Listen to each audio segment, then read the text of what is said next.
Hello everyone and welcome to the program. Tonight we speak with the governor of Kastina State over the security situation and said that some of the solutions and measures he's putting in place to quench the banditry in the state and also the internal crisis in the APC in Osun State gets our attention in the wake of the local government congress. We take a closer look at those matters now. So stay with us everyone. Let's begin by getting you to see some of your political roundup stories.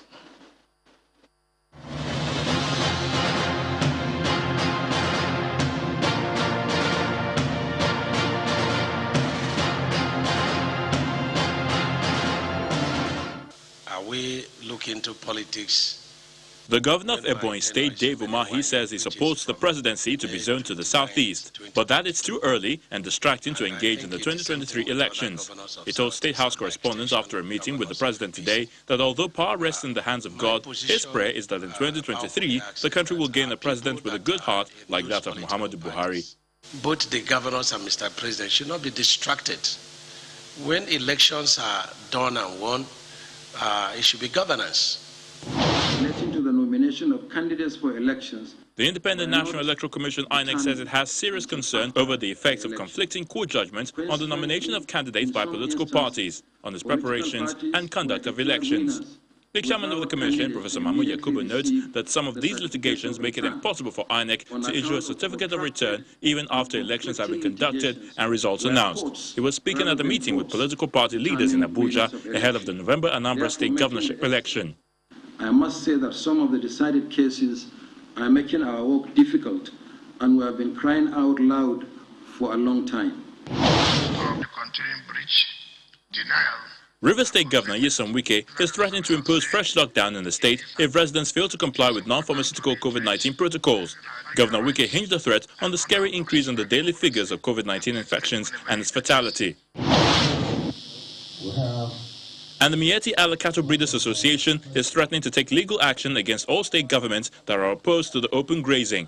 Addressing a news conference in Abuja, the Secretary General of the association, Mr. Saleh Al-Hassan, says the ban on open grazing is a deliberate plan to destroy the livelihood of pastoralists in the country. He adds that banning open grazing will only increase criminality in Nigeria. These oppressive laws and hostile policies being enacted by state governors are fundamentally going against the Fulani pastoralist culture, economic interests, and constitutional rights.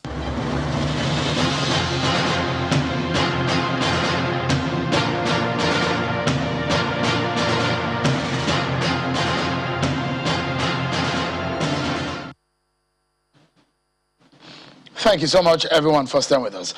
Governor Aminu Masari, the governor of Kastina State, has announced a total shutdown of all mobile phone commercial charging points in the state. This is part of the measures to restore peace and curtail the lingering security challenges bedeviling most parts of the state. It believes that charging points greatly assist the bandits and their collaborators to acquire means of communication. The governor today inaugurated a 13-member state monitoring and enforcement committee on security challenges containment under the order he signed 6 days ago. The governor had signed an executive order banning the movement of cattle from the state to other parts of the country amid several other decisions that is made, when the governor also backed his decision by the section 176 of subsection 2 of the Nigerian Constitution. So let's get to speak with the governor, who knows where the shoe pinches in terms of some of the decisions that he's made in the face of the banditry that we've seen in the past few weeks or months in Kastina State. The executive governor of Kastina State, Governor Aminu Masari, he joins us from Kastina. Thank you, Excellency, for joining us tonight. I must condone with your people and your government over some of the things that we have seen, the killings that we have seen by these bandits. With some of the efforts that you have made in the past few months, and in fact, at the start of your second term in office, the kind of overtures that you have employed in reaching out to some of these bandits, and some of the measures that you have taken recently also, legally speaking. Would you say any of those have worked?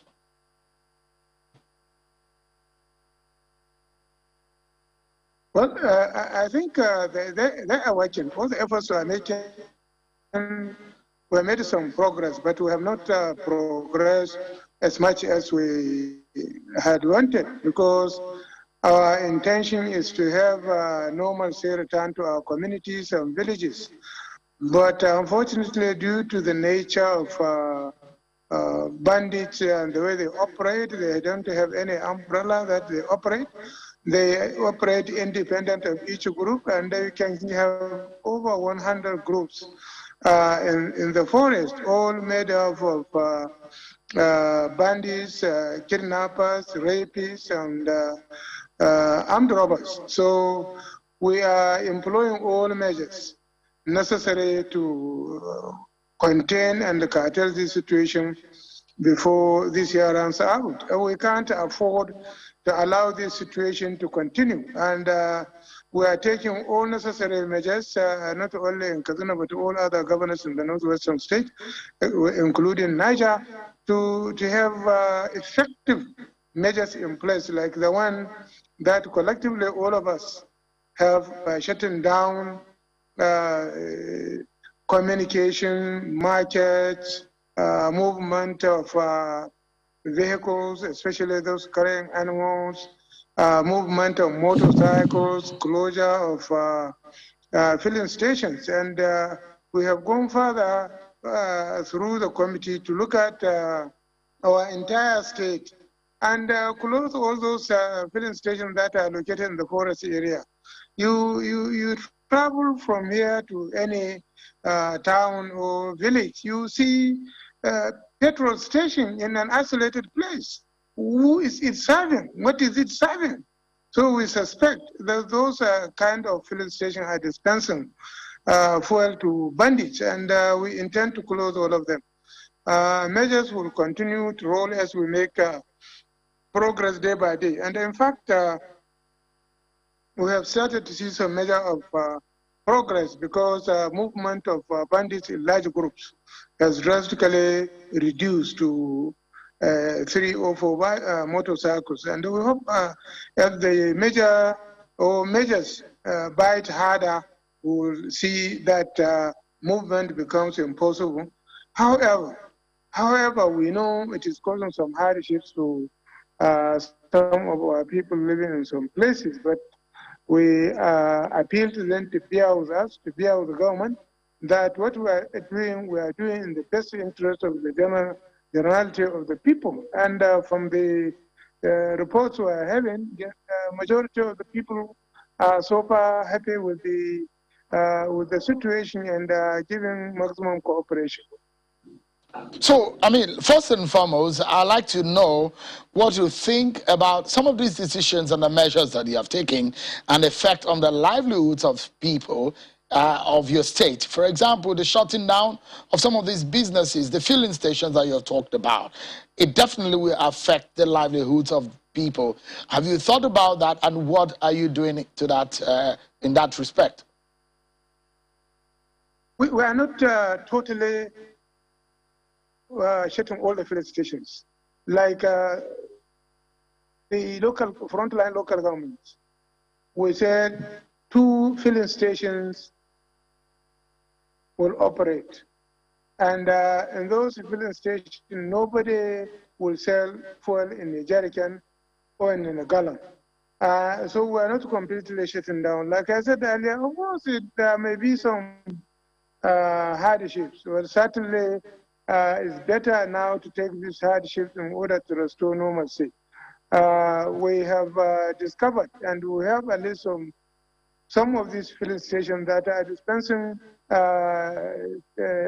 fuel in jerrycans. And if you could remember, only 2 or 3 days ago, the police command with the DPR had to close also some stations, because some discovered dispensing just in over 60 25-liter jerrycans. So this is so common. So the simple reason, if we have filling stations in the urban centers, those designated urban centers, I think those people can go and buy, and We cannot afford anybody in golf or in a bus or in a private car having more than 5,000 liters of fuel, 5,000 naira worth of fuel. Then when he comes back again on the same day, certainly we will refuse.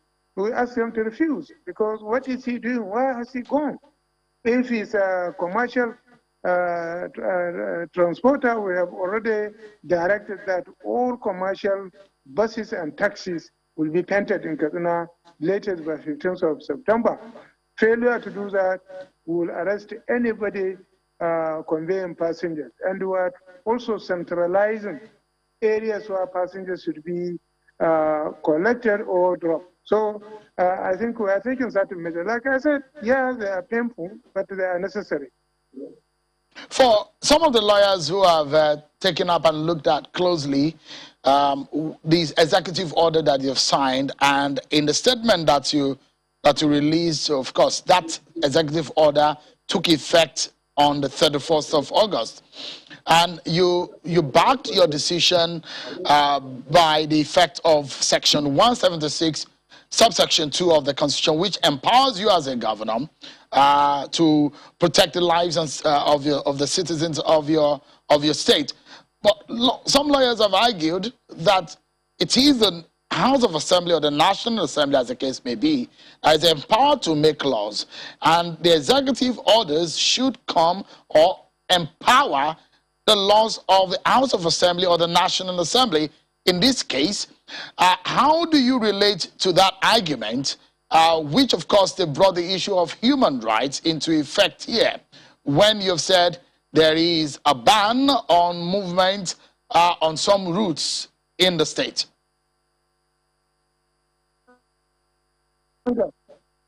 Ganga, you see, lawyers will always argue. We are taking extraordinary measures to save lives and properties of our people. So, and I'm sure we have the full backing of our State House of Assembly to take measures that will restore peace, harmony, and our lives the way they were before. We never said that the intention is to totally eliminate criminality. It has never been done before, and we are not deceiving ourselves that we can do it now. But the situation should be brought under control in such a way and manner that people will continue with their daily lives unhindered. With regards to what lawyers say, well, all the statements I signed, the citation of the provisions of the Constitution was also made by a lawyer, a permanent bench member, what do you call a member of the bench, permanent bencher, and who is the Attorney General of the state. And I'm sure he is fully aware of the constitutional provision. And we have also consulted with the House of Assembly. They know what we are doing. And I'm sure anytime, any day, they will support us. And it's nothing like infringing on anybody's fundamental rights. I think you are right. Stop at where somebody's right starts.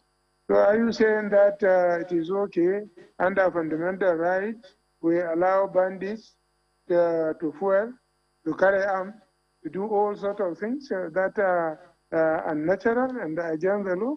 I think there is nothing against what we have done or what we are doing that against the fundamental rights of any individual or group.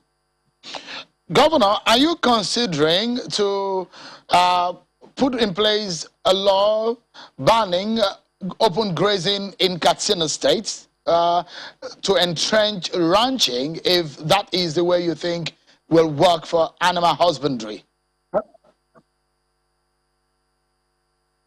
You see, we already have started. Like I said, the federal government has given us 6.2 billion.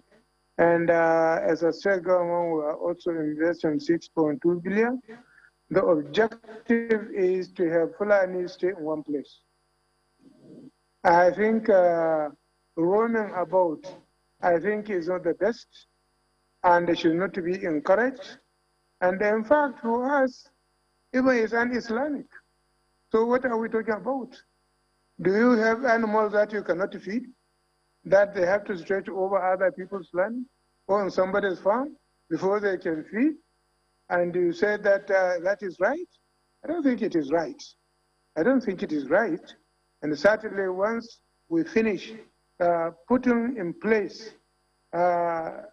places where grazing of all animals, both cattle and ruminants, will take place, so the issue of anybody roaming about should be a thing of the past. But I mean, the question I was doing, I mean, you're making those efforts physically speaking, but legally speaking, are you putting in place, for example, what we've seen in southern part of the country, where the governors are putting in place the anti-open grazing laws? Is that going to come into effect in Kastina? We intend to have a law banning unnecessary roaming. But before we do that, we will make provisions where the animal will stay. I think the situation in southern part of the country is slightly different from the situation here in northern part of the country. Most of these cattle rearers, herders, majority of them are coming from this northern part of the country. So for us to have a control, you should make a law that will be followed, not a law that will not be followed. So for us to come up with a law, first of all, we'll put the structures on ground, then we can have the law that will back up the structures so that nobody moves or roams about. Let's deal with a matter that has caused a lot of curiosity amongst a lot of people. These elements that are killing people in the name of banditry, do you perhaps have an idea of who these people are? You mentioned that they have different groups, but I know that you've made an overture to some of them to reach out to them, to in fact grant amnesty to some of them. Who are these people in the real sense of it, Governor? They are the same people like me who speak the same language like me, who profess the same religious beliefs like me. So what we have here on ground, these bandits, they are not aliens. They are people we know. They are people that have been living with us for hundreds of years. The infiltration we have from some West African countries and North African countries are also people of the Fulani extraction. Majority of those involved in this banditry are Fulanis, whether it is palatable or not, but that's the truth. I'm not saying 100% of them are Fulani, but the majority of them are. And these are people who live in the forest, who their main occupation is rearing of cattle. Probably over time, their fortunes dwindle with the climate change, lack of access to education, both Islamically and Western, also aggravated the situation. The fall of Gaddafi, instability in many West and North African countries, saw the influx of arms and ammunition, accompanied with illegal drugs and intoxicants that polluted the environment and that made them what they are. And I think it is our responsibility to cure this. And we in Kastina, together with all the governors of Northwestern State, we are determined to cure this. If some of these people are identified, how then is it difficult to hold them down, to prosecute them? For example, if you seem to, because in some part of the South here, some of these people are not known to those whom they attack in their farms or whom they kidnap. They are alien to a lot of people living in the southern part of the country. But you said the situation is slightly different up north. So how difficult it is it to prosecute some of these known bandits? It's not about difficulty in prosecuting them. the difficulty in accessing where they are. They live in the forest.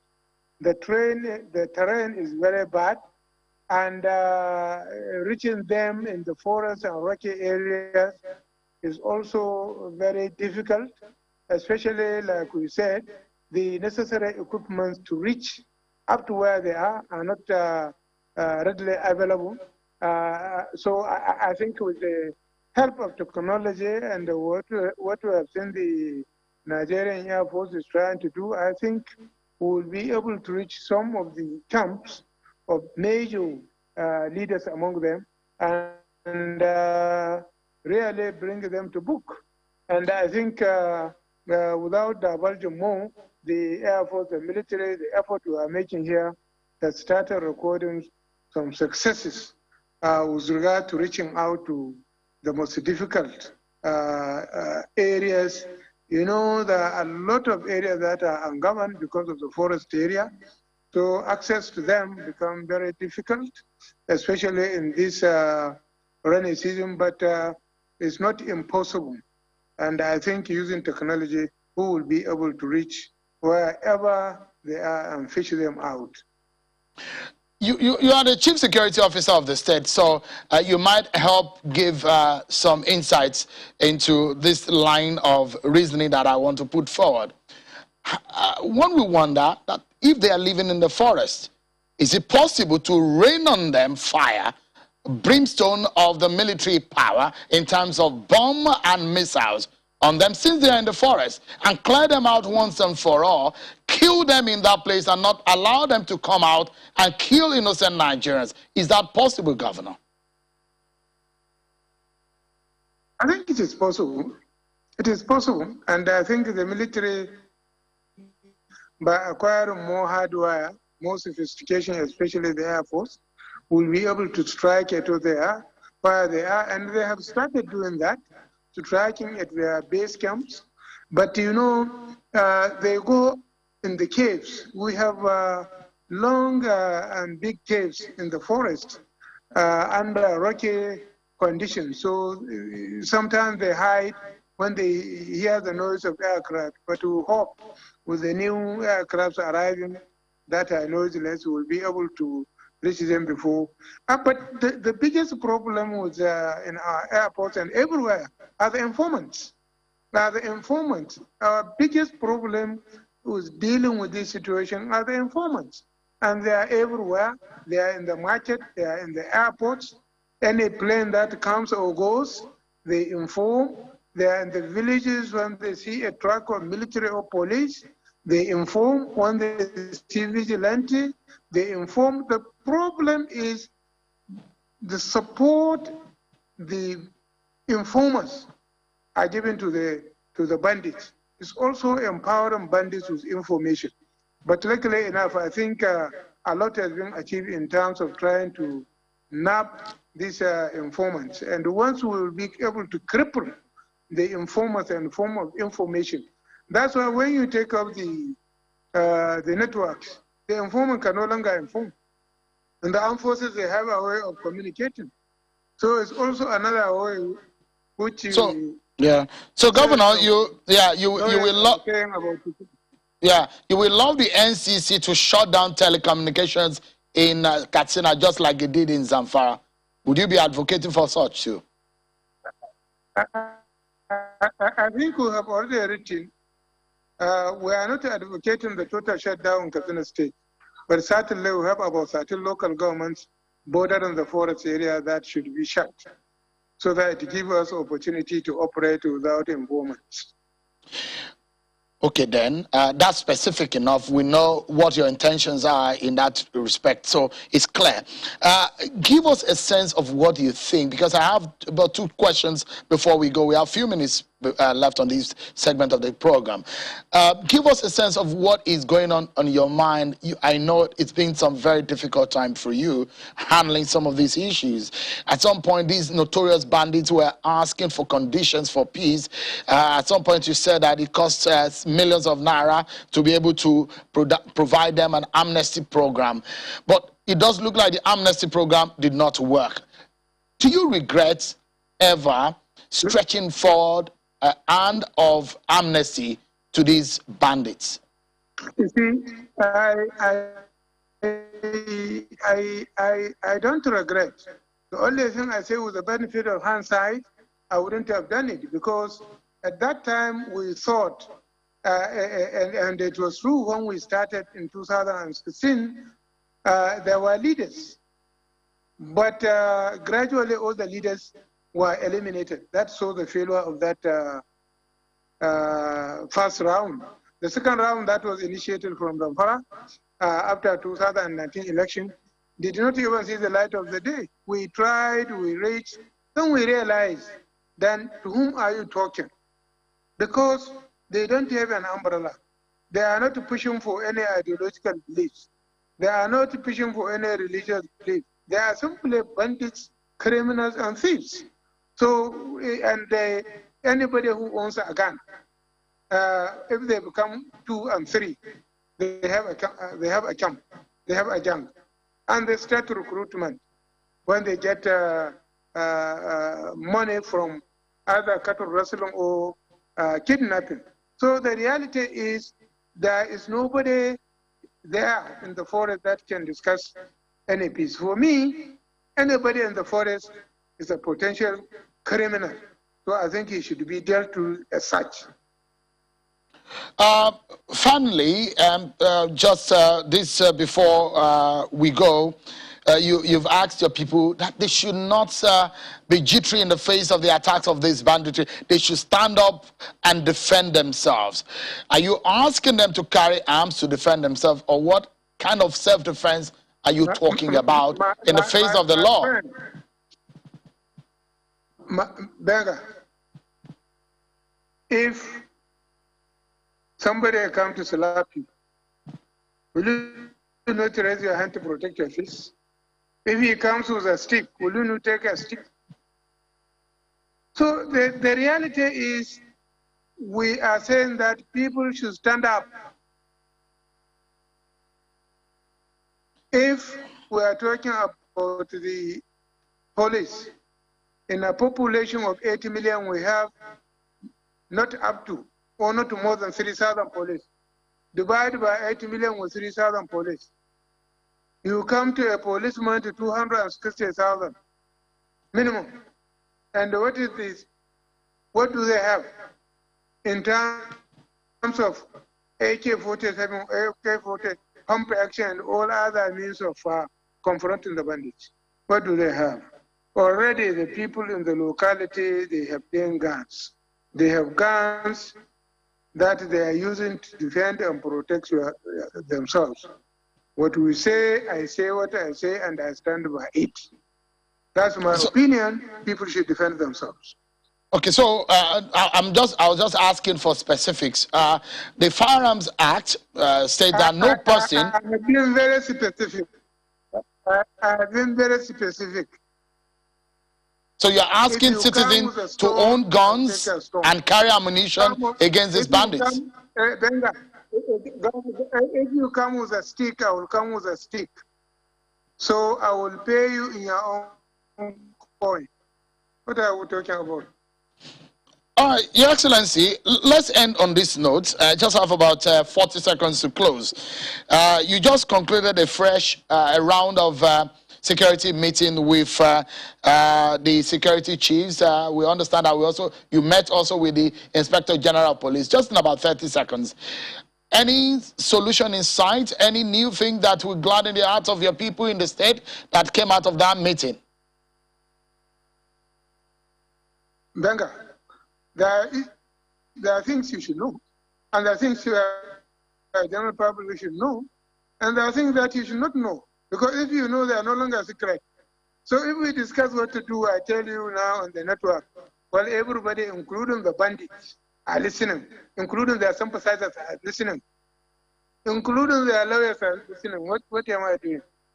Certainly, we discussed many issues, some new things, some new approaches, but for the details, it's between us. We should be expecting some brutal action from the government and the security forces. Is that it? That should be the message, isn't it? Exactly. Thank you so much, Your Excellency, the Executive Governor of Kastina State, Right Honorable Aminu Bello Masari. Thank you so much indeed for your time tonight. Thank you. Thank you, Benga. Appreciate it. We take a break, everyone, and when we return, our attention is on mainstream politics, and we go to Osun State, southwest Nigeria. The internal crisis rocking the APC in Osun State gets our attention in the wake of the local government congress that held on Saturday. We bring both parties to discuss what is happening in that state. Jonathan Ganevo. Welcome back, everyone. Let's switch gears now and talk politics. The All Progressives Congress, APC, is asking all aggrieved members from the weekend's local government congress to approach the appeals committee with their petitions. The secretary of the party's caretaker committee, Senator John Akpan Uduade, explains that the party has a well-established channel of communication that is open to all genuine members of the party. He said that at a press conference today in Abuja. But look, there seems to be trouble brewing. Now, well, trouble is on a large-scale escalation in Osun State.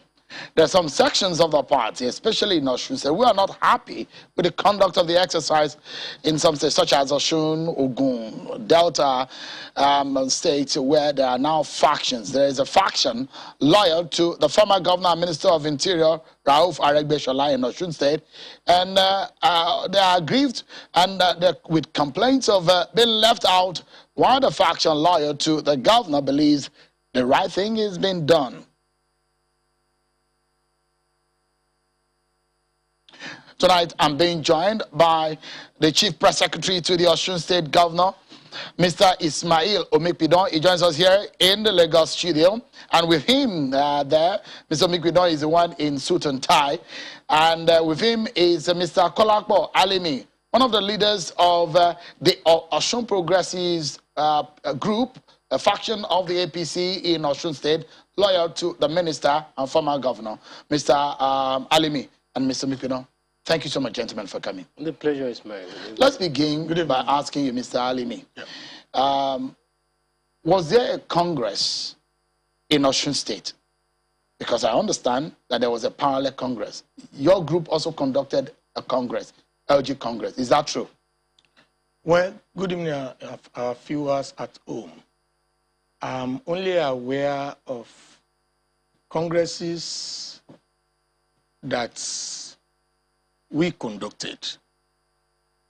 I'm saying that one because, the last Saturday Congress ordinarily supposed to be delegate Congress, in terms of the fact that those people that has been elected during the World Congresses, the World Executives, and the local government delegates, they are the one that was supposed to vote during the last Congress. And so, since the only World Executive that I know that has been properly elected are the one that I took part in, and I was in my ward on the day of that election, and during this one I was in my local government. We conducted the Congress in 27 local government and 1 area office, and we have our results, which we are sending to the National Secretariat of our party. That is the only one that I know.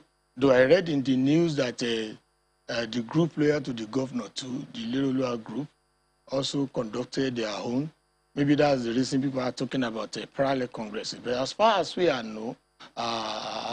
concerned, the only congress that we know that took place in Osun happened to be our own congress, which is legal. So you say it's legal. So let me ask Mr. Omikpidon. He said he is the congress that was conducted on their own side, that is the legal one. So which one was conducted from your own side? Is it a legal one?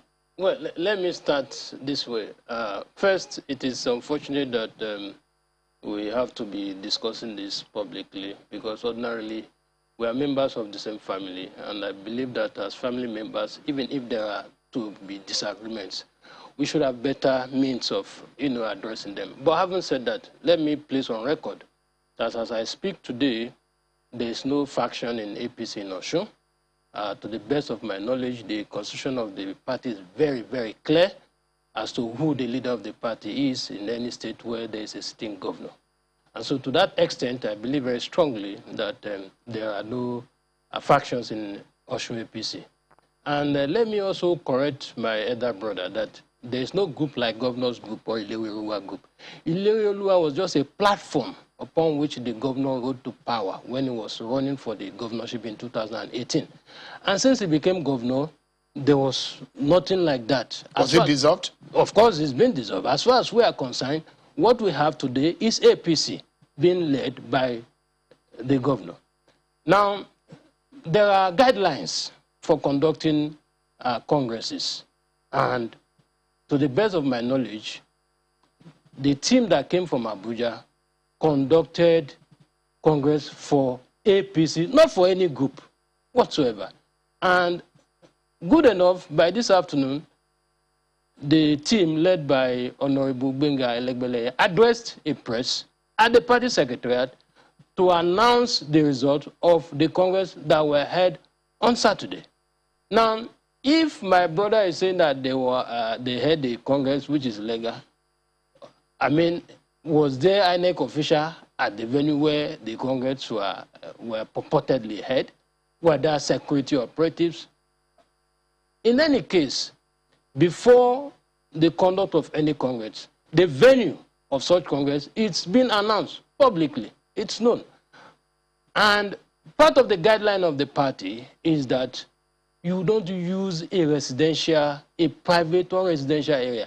And most of the videos being bandied around by some of our brothers were videos taken at some residential area or private homes where they claim they had So, Congress. Mr. Mdikwe, when I heard their own side, the same way I heard in Ogun State, the same way I heard in Delta, in Kano, where people agreed and said they were not carried along. And I'm going to come back to that in a short while, but I want to link, and I wanted to confirm what he said with him. The Honorable Benga Elegbele led committee, was he part of the exercise? Did he spearhead the exercise from your own side? Let me respond a little bit to my brother here, that's a friend and brother. No, okay, so because I wanted to clear it, yes, before yes. I'll give you, sorry, because there is a place I'm getting to. Okay. Was Benga Elegbele the one who led the conduct from your own side of the divide? Now, what I want to tell you that first and foremost, Mr. Ismail Omikwida is the chief press secretary to the governor. He's not a spokesperson to our party. And so if we are talking about party politics, and he's the one talking now, you know the kind of leadership we have. Now, coming back to your question. No, but you cannot separate the government from the party, especially based on the constitution of the APC. The governor is the leader of the party. Just a moment, Mr. Mikodo. And I speak for the governor. Now to your question. If you could recollect, Honorable Benga Elegbele was the one who came to conduct the local government, the World Congress. And during that period when he came, we contacted him. We thought he would be an arbiter to let him know that we have obtained forms. And during that period, what the governor did was that the governor actually paid a lump sum of 26.8 million naira with a single teller, UBA teller, to purchase all the forms brought from Abuja. So when we made frantic effort, he said the governor wanted... You saw the teller? Yes.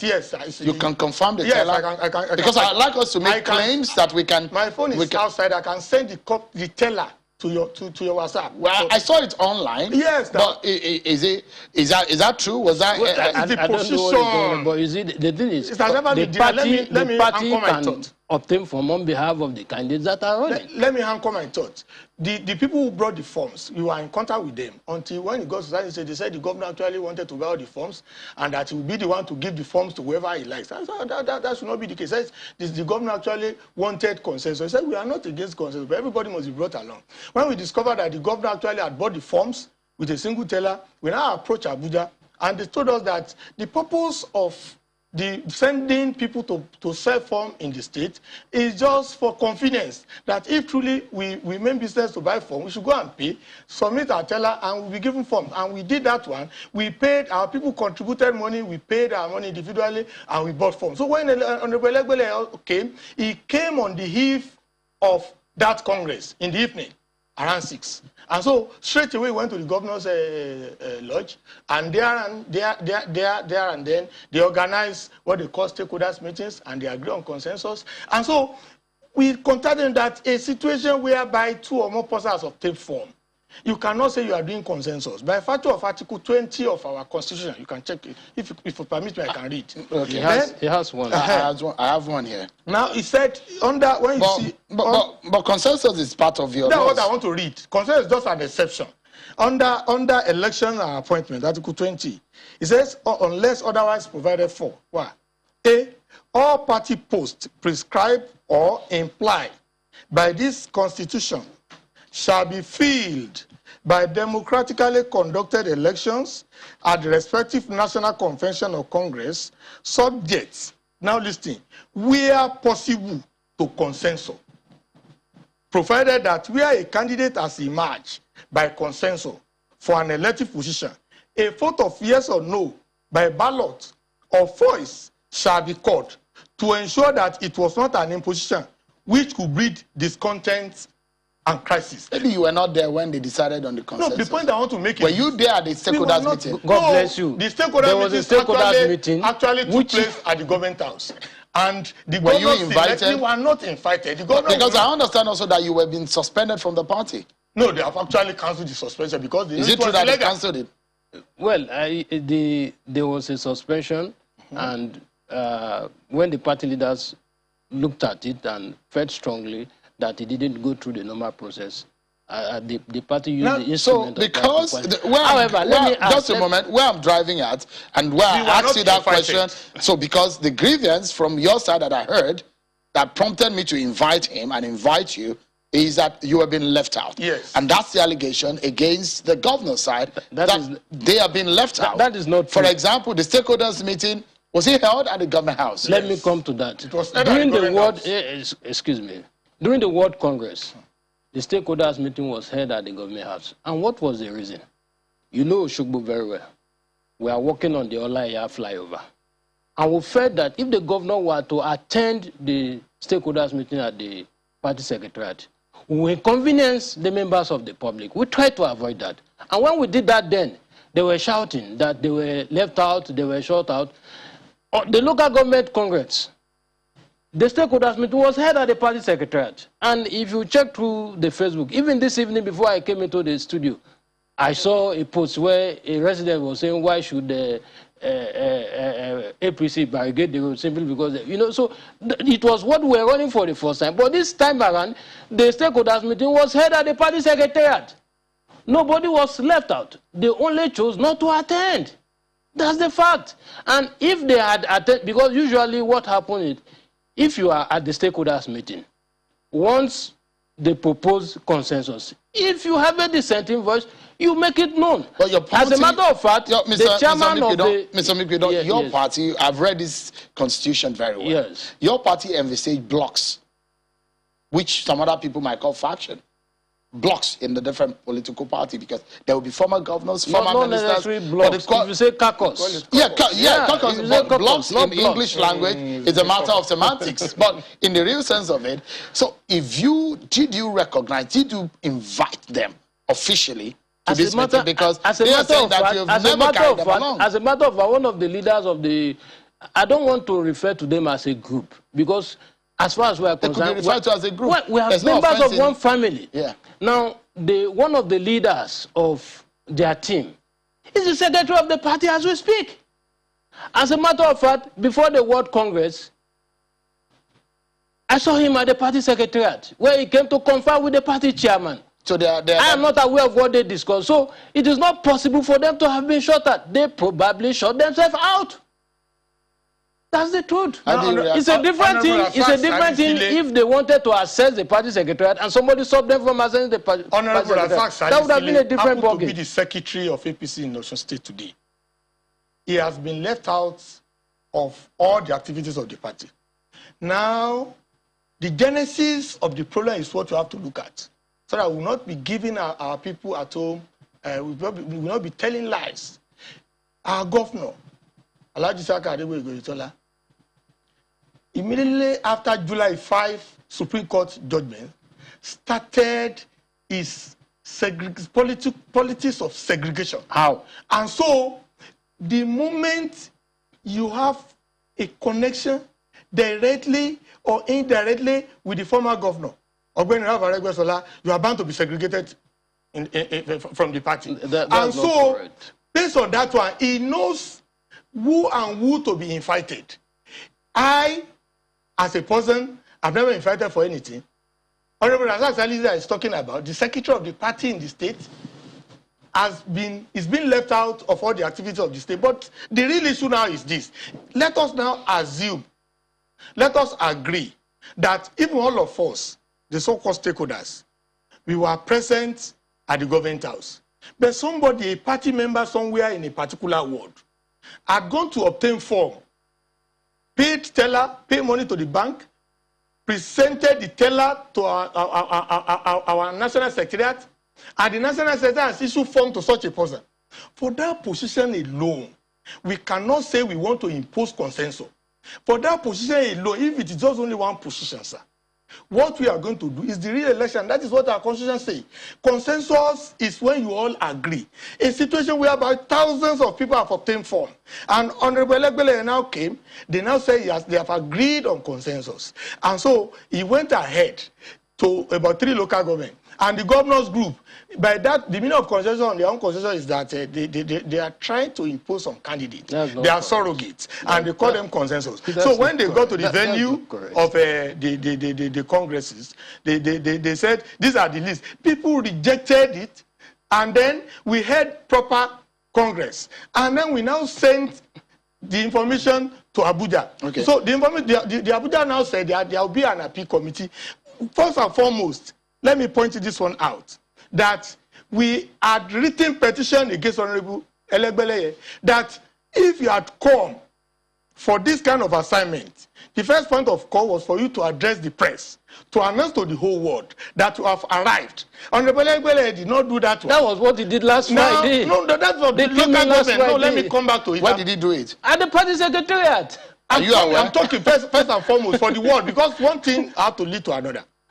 If the World Congress had crumbled, I'm a lawyer, I'm not speaking legally. You cannot talking about the local government. You can be a lawyer, but you are not a court. But were you aware that? Were you aware? Just a moment. Are you aware that there was an appeal process?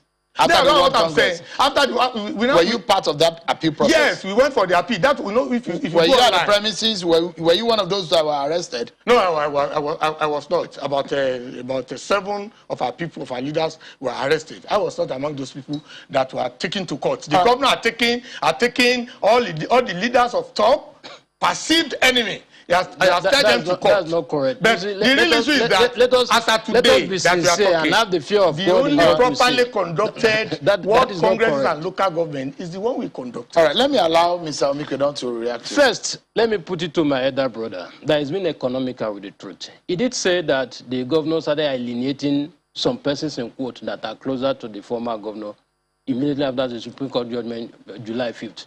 Now, I came into the state. I was appointed the chief press secretary to Mr. Governor in August 5th, 2019. And as at the time I came in, we worked very well with my elder brother here seated. And so, if his claim that governors started alienating persons who are close to the former governor from July 5th after the Supreme Court judgment, how come we're still working together? As at August 2019, up till November, it was when the new cabinet was announced in November 2019.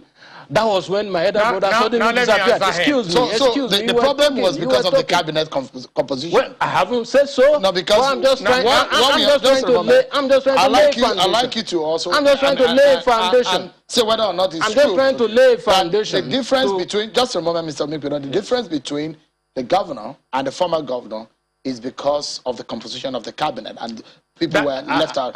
Is that true? That is not true. So. Now let me tell you one thing. But I haven't landed. When he came in, thank God he said we were working together. I haven't landed. Now, we you know, something will fall for when you saw a certain like yellow card, green light coming up about one thing. You thought it was just a cheating problem. In any political setting, when somebody has just gotten into a seat like that, there are bound to be some hype.